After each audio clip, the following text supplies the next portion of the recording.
En una entrevista contundente, Baltasar Garzón desmonta la narrativa del PP y sus portavoces sobre el caso del fiscal general del Estado. El exmagistrado afirma que no hay razones jurídicas para la dimisión, denuncia que se está desarrollando una operación política para destruir al fiscal general y advierte que esta campaña tiene como objetivo último al presidente Pedro Sánchez. Garzón califica de mentira las afirmaciones de Tellado sobre una supuesta connivencia con Moncloa y acusa a la derecha y la extrema derecha de presionar para deslegitimar instituciones. De agosto, en el que nos deja además un presagio o una opinión al respecto del caso del fiscal general del Estado.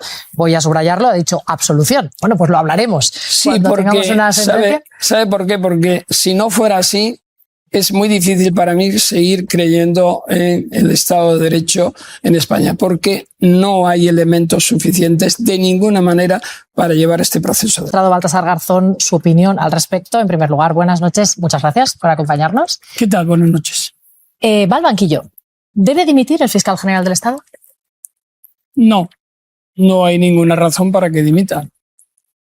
Además, no está previsto siquiera la suspensión del mismo. Una de las acusaciones, la ejercida por una asociación profesional, la PIF, de fiscales, ha pedido esa suspensión y el juez instructor, en un mecanismo o en una resolución un poco extraña, ha dado traslado a las partes acusadoras para que opinen. Aquí no se opina. El juez no puede suspenderlo y, por tanto, tendría que haber rechazado de plano esa posibilidad. ¿Qué sucedería si el fiscal dimitiera con pérdida de su posición y es absuelto? Llegaríamos a la conclusión de que todo lo que ha sucedido ha ido preordenado y dirigido a acabar con un fiscal que para algunos es incómodo porque ha asumido posiciones y decisiones complejas en el pleno ejercicio autónomo e independiente, porque yo creo que ya es tiempo de decir que el fiscal no depende del gobierno. Eso es falso. Y quien lo diga está mintiendo. Llámese nombrado por Feijóo, quien sea. No, nombrado. Claro, a propuesta del gobierno, claro. a propuesta del gobierno, pero tiene unos requisitos que el gobierno, por ejemplo, no puede cesarlo. ¿Por qué tienen que seguir diciendo que cesen al fiscal general? No pueden cesarlo. El fiscal general tiene un mandato, es verdad que comienza y se va con el gobierno, pero dimite si quiere dimitir, pero es que no es un caso de dimisión. Eso es lo que yo entiendo, porque sería muy perjudicial para la propia institución del Ministerio Fiscal y de la autonomía y la independencia que se pregona y que legalmente se establece. Ahora podemos entrar en mayor detalle en todo lo que es el proceso que se está siguiendo contra el fiscal general, que desde mi punto de vista es absolutamente inédito. Ha dicho, aquí hay una operación para destruir al fiscal general del Estado por una cuestión política. Sí, ¿Usted piensa que esto no es una cuestión judicial, sino que es una cuestión puramente política? No me cabe la menor duda de que hay una operación política para acabar con el fiscal general. No estoy diciendo que el Tribunal Supremo haya desarrollado una acción política. El Tribunal Supremo está tomando sus decisiones. Desde mi punto de vista, el juez instructor, no estoy de acuerdo con él, pero no estoy de acuerdo con él por razones estrictamente jurídicas. La inconsistencia de sus resoluciones, la predeterminación de su instrucción, que desde el principio ha seleccionado quiénes eran los objetivos. Ahora vemos que la Sala de Apelaciones exculpa a la fiscal jefe provincial de Madrid y la exculpa, y esto es bueno decirlo, con un sobreseimiento libre. Sobreseimiento libre quiere decir que no existió el delito, que no hubo ninguna participación. ¿Quién repone a esa persona, a esa profesional que ha estado 10 meses injustamente sometida a proceso? También debería de haber dimitido, también la deberían de haber cesado, no ha llegado a juicio oral, pero eso es lo que vemos. Y que hay operación política, evidentemente, desde el primer momento, todo el segmento de la derecha, de la extrema derecha, de la derecha mediática, pide insistentemente, antes de que ni siquiera se viera lo que hay.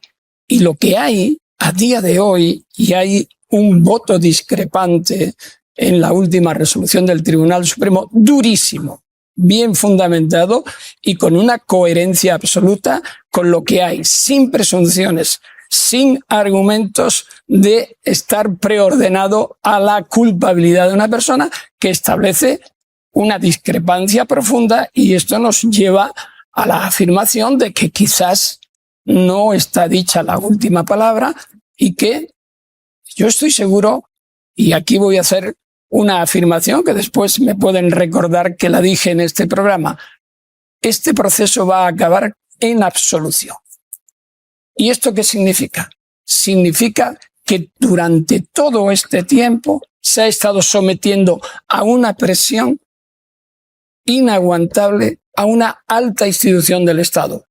Y hay personas y hay acusaciones que lo saben y sin embargo están manteniendo esa posición. Y me refiero simplemente por los contenidos de los distintos escritos. Es que se ve obviamente. Es decir, no le puedes exigir a un fiscal general, por ser fiscal general, que tiene que asumir un papel de colaboración cuando el investigado es él. ¿Pero dónde estamos? ¿Esto es Estado de Derecho? Eso se llega a decir en la resolución judicial.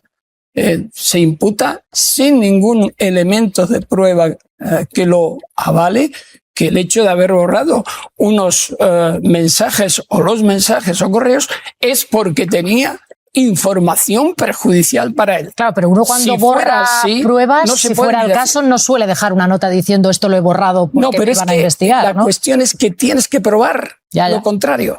No puedes presumir que yo he borrado mis mensajes porque tenía algo malo. Pero ¿a usted no le parece inquietante que se borraran los mensajes justo en ese momento? Pero sea en ese momento o sea en cualquier otro, no había nada que lo impidiera, y además es una medida que tienen que adoptarse. Yo creo que hoy día en España y en el mundo entero ya se pone a veces hasta 2 minutos los mensajes de WhatsApp para que se eliminen. ¿Usted borra los suyos? Decir, yo he borrado algunos, sí, otros no, pero no tiene nada que ver. Pero lo que el fiscal general hace por su posición es lo lógico. Está incluso así previsto. Pero dando por hecho que no lo estuviera, es que un juez o una sala de apelaciones por mayoría no puede presumir que eso lo hace para destruir pruebas. Y eso se dice en esta resolución última de la sala. Y eso, desde mi punto de vista, como jurista, como magistrado que lo he sido, es muy grave. Pero es muy grave porque no demuestras lo contrario. Para hacer esa afirmación tú tienes que decir por qué. Claro, tienes que llevar la carga de la prueba, ¿no? Claro, no, es que no es simplemente están haciendo juicios de intenciones. Están presumiendo algo que no está ni siquiera indiciariamente acreditado. Vamos con más juicios de intenciones o de procedencia. Quiero que escuche conmigo las palabras del portavoz del Partido Popular, el señor Tellado, apuntando directamente a Moncloa al respecto de los actos del señor Álvaro García Ortiz. Por cierto, que esto también lo decía el juez Hurtado. Evidentemente tiene que dimitir. La obligación del Gobierno de España sería exigirle la dimisión. Lo que ocurre es que los presuntos delitos cometidos por el señor García Ortiz han sido ordenados desde el Palacio de la Moncloa y por eso Sánchez apoya y abraza al fiscal general del Estado. El que tiene entre sus tareas perseguir los delitos no puede sentarse en el banquillo para dar cuenta de los presuntamente propios. Y eso, desde luego, degrada la imagen de la Fiscalía, degrada la imagen de las instituciones democráticas de nuestro país. Si esto es una operación para destruir al fiscal general del Estado, como nos acaba de apuntar, ¿es una operación que tiene como destino al presidente del gobierno? Sin lugar a dudas, pero quisiera referirme a lo que el señor Tellado ha dicho. Lo que no tiene justificación ni es presentable es que lo que está diciendo sabe conscientemente que es mentira. Primero dice los delitos que se imputan. No, que sepamos es un delito, un presunto delito. Afirmar que favorece o que ha sido desarrollado en connivencia con el gobierno va en contra de la propia resolución judicial última, donde saca de la ecuación la afirmación también hecha con pinzas de que se seguía unas instrucciones o había comunicación con Moncloa. Eso queda también eliminado, pero se ha dicho, se ha establecido una resolución judicial. No se puede afirmar desde la tribuna del Parlamento o de personas que están con inmunidad parlamentaria, no se puede decir cualquier cosa. Y no se puede decir cualquier cosa que no se ajuste a la verdad, porque en principio los ciudadanos lo que presumimos es que quien está ahí afirma y dice cosas que son ciertas. Otra cosa son las valoraciones, pero no puedes desvirtuar los hechos.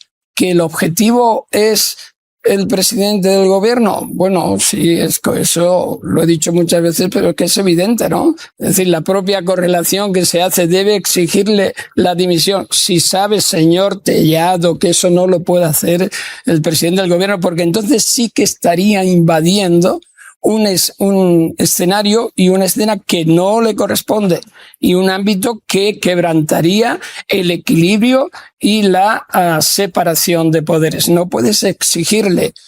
Es el fiscal general el único que puede tomar esa decisión. E incluso voy a más. Si toma esa decisión, desde mi punto de vista, estaría errando y estaría casi contradiciendo a la legalidad vigente, porque yo tengo derecho a que el fiscal general y los fiscales ejerzan su obligación y que no cedan a presiones. Y para mí, y lo digo fundamentadamente, esto es claramente una presión por parte de quienes no quieren que ese fiscal esté ahí. Ese fiscal ha tomado decisiones importantes en temas delicados que afectan ideológicamente a determinados partidos de la oposición, como por ejemplo la ley de amnistía. Oiga, esa es la función de un fiscal. Y cuando se dice que un fiscal no se puede sentar en el banquillo y que cómo va a acusar quien es acusado, está perfectamente establecido. Quien ejerce la acusación, que en este caso no mantiene la tesis acusatoria, es absolutamente independiente y el fiscal general no puede interferir de ninguna forma con el ejercicio de lo que la teniente fiscal del Supremo está desarrollando. Por tanto, tenemos que informarlo quienes conocemos este ámbito, los economistas en el suyo, los juristas en el nuestro, los periodistas en el de ustedes. Tenemos que ser honestos e informar bien a la ciudadanía, porque la ciudadanía sabe, afortunadamente, está más informada cada vez, pero no controla esos temas. Y los términos, cuando se dice nos roban, no, esto sí, eso plásticamente está muy bien, pero no se puede decir. Un jurista no lo puede decir. Bueno, y por eso le agradecemos que nos visite por su gran conocimiento para orientarnos. Usted dijo hace aproximadamente un mes que Pedro Sánchez tendría que plantear una cuestión de confianza para poder seguir adelante en medio del escándalo de corrupción, del caso Koldo, Ábalos, Cerdán. ¿Qué le ha parecido? Porque no ha habido cuestión de confianza. ¿Cómo se ha gestionado esta tremenda crisis que está en ciernes? Tampoco yo tengo fuerza política para exigir una cuestión de confianza. Como ciudadano. Pienso que lo tendría que haber hecho. Incluso dije más, digo, puede dar un paso al lado y que otra persona de la misma formación política presente la investidura correspondiente. Sí, lo creía. Por contra lo que sigue pensando que debería haber hecho eso. Yo creo que en tanto en cuanto ha habido un elemento un poco que quizás haga matizar esa situación, y ha sido la comparecencia del 9 de julio y las medidas que ha propuesto y demás. Bien, no ha tomado la decisión. Los socios de gobierno son los que tienen la palabra, si mantienen o no mantienen. Si mantienen, seguirá la legislatura. Si no mantienen, pero no porque sean nacionalistas o sean malos o sean, como The Economist dice, pues lo peor de lo peor. No, es que es un gobierno de coalición con apoyos parlamentarios y eso fue lo que determinó la investidura. Y si no se mantiene ese equilibrio, lógicamente, pues iremos a unas elecciones anticipadas, pero la voluntad del presidente del gobierno ha sido decir que va a agotar la legislatura. Bueno, esto también se puede afirmar que es un tanto voluntarista, porque pueden ocurrir muchas cosas. Lo que no cabe duda es que a los 4 años tiene que haber elecciones. En el 27 seguro. Antes puede haber muchas situaciones. ¿A usted le convencieron las explicaciones al respecto de la corrupción? O dicho de otra manera, ¿usted cree que este gobierno ha hecho todo lo posible para evitar la corrupción? El gobierno como gobierno, porque no confundamos los casos de corrupción que han salpicado al gobierno, como son los, como son, voy a decirlo, como son el ex ministro de Transportes y el secretario de Organización, que afecta a toda la ciudadanía y no solo al gobierno, sino al Partido Socialista. Pero el gobierno ha tomado iniciativas, pero también tenemos el informe Greco que se ha conocido en estos días, donde critican que no se implementan debidamente esas medidas anticorrupción o algunas medidas anticorrupción. Por tanto, ¿puede hacer más? Sí. ¿Se le es exigible más? Sí. ¿Se pueden tomar esas iniciativas? Sí. Ha habido algunas que vamos a ver lo que tardan en desarrollar y cómo desarrollarlos. Es decir, hay muchos mecanismos que se pueden poner en marcha para combatir la corrupción. El gobierno se le tiene que exigir que ponga en marcha esos mecanismos, pero también a quienes están en el Parlamento. Y por lo que estamos viendo, el Partido Popular ha decidido que no va a apoyar ninguna medida si sea la mejor para la ciudadanía española mientras que Sánchez esté en el gobierno. Bueno, pues para mí eso es antidemocrático y en cualquier caso perjudica los intereses de los ciudadanos. ¿Y el Partido Socialista ha hecho todo lo que tenía que haber hecho contra la corrupción? Siempre se puede hacer más. Dos secretarios de organización se puede hacer más. Imputados relacionados. Eso no, nadie lo discute, es muy grave, sumamente grave. Y para eso está investigando y está actuando la justicia. Lo está haciendo. Lo único que podemos decir ahí es que se agilice cuanto más mejor esa investigación, pero los hechos de corrupción son difíciles investigarlos tanto judicial como policialmente. Podemos ver, por ejemplo, la investigación que se está llevando ahora a cabo respecto del exministro Montoro, equipo económico, etcétera, que han sido 7 años de instrucción. Es decir, no son precisamente los casos más fáciles de investigar, pero se le exige a cualquier responsable público de la administración, del gobierno, del parlamento, de todo el que tenga poder de hacerlo, más compromiso contra la corrupción, por supuesto que sí. Pero la corrupción, desgraciadamente, va a seguir existiendo. Lo importante es por el poner caso controles Montoro, porque, claro, y hacerlo más difícil. Del año 17, 18, de hace muchos años, y eso creo que puede generar un poco de desamparo, una sensación en la población de es que llega demasiado tarde la justicia. Cuando se descubren los hechos... Porque el señor Montoro era parte de un gobierno tan importante como el Ministerio de Hacienda. A la justicia se le tiene que exigir celeridad una vez que tiene conocimiento de los hechos criminales. Es decir, existe un delito, pero si no sabemos ni la existencia ni quiénes son los responsables, tenemos un problema. Una vez que eso se detecta y se conoce, la maquinaria judicial comienza a investigar, entendiendo por maquinaria jueces, fiscales, tribunales en su momento, policía judicial. Ahí es donde hay que exigir esos mecanismos ágiles. Previamente lo que hay que establecer son los mecanismos de prevención y en los de investigación, como la Fiscalía Anticorrupción, como la policía, etcétera, tienen que profundizar, buscar la existencia de hechos delictivos, pero no porque decidan hacerlo sin que haya ningún indicio, sino que cuando existen esos indicios los tienen que poner en marcha. Desgraciadamente, la justicia llega cuando el delito se ha cometido. Y entonces lo que tiene que investigar es cómo ha sido, establecer la sanción y la enseñanza que se pueda salir de ahí. Ahora bien, son otras instancias las que tienen que legislar. Los jueces tienen que exigir el cumplimiento de la ley y los fiscales, pero quienes producen las normas es el Parlamento. Yo le pongo un ejemplo. La regulación de los lobbies es una de las críticas que nos hacen desde Europa de que todavía no se ha avanzado lo suficiente. Pero esto es muy viejo.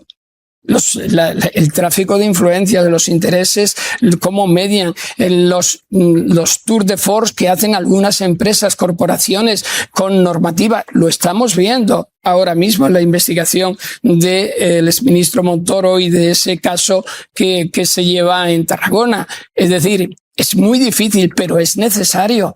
Si no se hace nada, finalmente se privatiza el Estado. Y eso es muy grave para los ciudadanos en general. Le hablaba de la sensación de desamparo, a veces el desasosiego que provoca en la ciudadanía, los casos de corrupción, la tardanza de la justicia e incluso la polarización, ¿no?, de nuestros líderes que se enredan en estas cuestiones y se alejan de los problemas reales de la gente, como puede ser la vivienda, como puede ser la falta de empleo.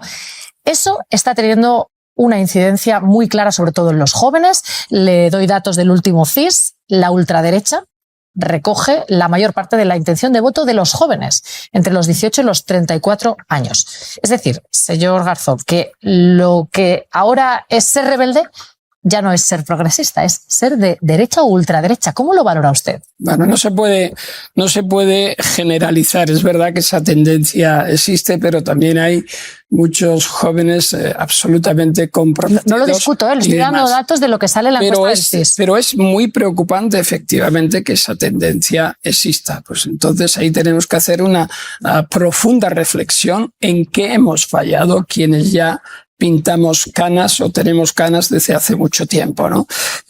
Algo no hemos hecho bien para que en un país democrático como España, un país que va bien, que está a la cabeza de la economía mundial, proyectándose claramente hacia el futuro, a pesar de que periódicos como The Economist ahora... The Economist alaba nuestra economía, ¿eh? Bueno, critica al presidente del gobierno como otros muchos, ¿no?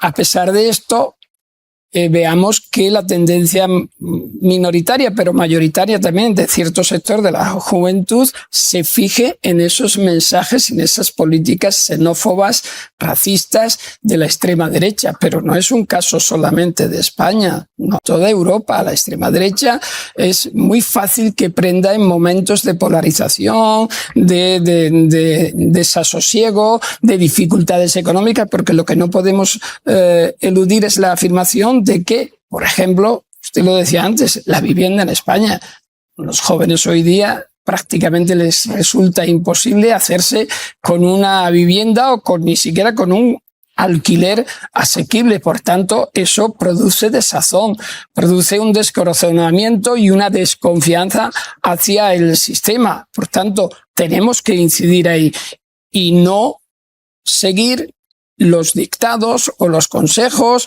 o las direcciones de este tipo de mensajes políticos que sabemos de sobra que no van a conducir a nada positivo, como se ha demostrado en Torre Pacheco, como se demuestra en otras partes del mundo, donde los dictados de la extrema derecha conducen inevitablemente al desastre y a una radicalización y a la pérdida de derechos.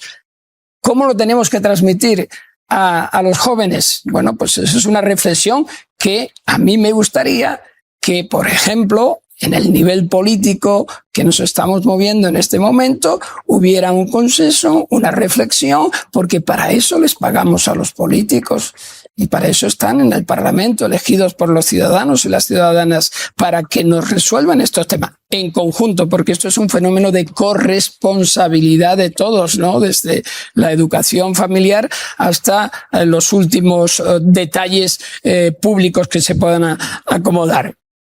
No lo hacemos, es nuestra responsabilidad. Calan esos mensajes, nos estamos equivocando en algo y desde luego la confrontación política sin análisis, sin reflexión, sin comunicación cordial, conducen evidentemente a un mayor deterioro de la situación. Quiero compartir con usted unas imágenes, son duras, que nos ha proporcionado Naciones Unidas. Lo van a ver, es un ataque directo a balazos contra personas que esperaban alimentos en Gaza. No son solo las bombas, no es solo el hambre, que deja ya más muertos en los hospitales gazatíes en los últimos días que en los 2 últimos años de conflicto. Es que cuando esas personas se acercan a la ayuda humanitaria encuentran disparos. ¿Cómo convive Baltasar Garzón con esta situación que usted mismo ha definido como un genocidio? es difícil convivir con esta situación. Es difícil ver imágenes de un genocidio en tiempo real. Nadie hoy día en el mundo entero puede decir que no sabía lo que estaba ocurriendo en Palestina, en Gaza, cuando pasen unos años. Evidentemente las imágenes son persistentes. Las escenas de muertes por hambruna son día a día un mensaje cada vez más asimilado, y eso es lo grave, que ya casi nos estamos acostumbrando a estas imágenes y todo lo más que hacemos es volver la cara hacia otro sitio o tocar el mando de la televisión y apagarlo para que no nos hagan daño. Y esa es la situación más perversa que puede hacer. No puedes vivir cómodamente con ello porque estás siendo cómplice, como son cómplices los dirigentes de los países, como en la Unión Europea, que no toman decisiones inmediatas sobre la suspensión del convenio de la asociación con Israel, de amistad y de colaboración, los que siguen vendiendo armas a Israel. Es que miembros de la Unión Europea siguen vendiendo armas cuando está claro para qué se están utilizando. Por tanto, esa dinámica es perversa. Hay países que están diciendo que van a reconocer el Estado de Palestina. Bienvenido sea, ya hay muchos, 135 países creo que ya han reconocido a Palestina como Estado independiente, pero no puedes condicionar ese reconocimiento a que se abra una vía humanitaria o un corredor humanitario. No, o se hace o no se hace, porque la realidad está ahí. Y luego tenemos a un elemento al frente de un país que está exacerbando no solamente la economía, sino también esta situación. Se manda por Estados Unidos a un representante y dice que tienen un plan para acabar la guerra, y se lo dice tan contento. Eso después de haber dicho que lo querían convertir en un resort turístico. Es muy grave Gaza, porque el apoyo armamentístico de Estados Unidos a Israel es absoluto. Las corporaciones que están facilitando, vendiendo, comerciando con armas, gran parte de ellas son de nacionalidad norteamericana. Hay una responsabilidad empresarial y una complicidad en todo lo que se está desarrollando y en el sostenimiento de ese genocidio. El genocidio, al fin y al cabo, aparte de las motivaciones estrictamente de acabar con una población, un grupo nacional por razones étnicas, de raza, de religiosa, etcétera, tiene un componente económico, y eso lo estamos viendo. Hay intereses económicos muy claros aquí. Por tanto, ¿podemos hacer algo desde la sociedad civil y desde los gobiernos? Claro que sí. En España, por ejemplo, se prescindió desde 2014 de un instrumento como era la jurisdicción universal. Pero es que a día de hoy no se ha derogado esa legislación. Hay dos iniciativas de 2023 en el Congreso, una de Sumar y otra del Partido Nacionalista Vasco, que no se han atendido. España tiene la obligación, las víctimas son universales, somos todos y cada uno de nosotros. Si hiciéramos todo lo que podemos hacer, la cooperación, instituciones de la Fiscalía en España intentan hacerlo, pero no es suficiente, y esa insuficiencia nos afecta a todos. Por tanto, no es que me sienta mal, es que es inasumible lo que está ocurriendo, pero está sucediendo. Insoportable, inasumible. Le agradezco muchísimo su... Garzón sentencia que el proceso judicial contra el fiscal general es inconsistente, predeterminado y sin pruebas sólidas, anticipando que acabará en absolución. Subraya que exigir su dimisión sería ceder ante presiones políticas y pondría en riesgo la independencia del Ministerio Fiscal.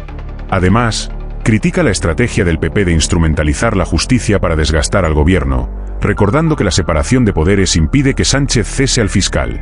Para Garzón, estamos ante un intento grave de privatizar el Estado de Derecho en beneficio partidista, una dinámica que erosiona la democracia y alimenta la polarización.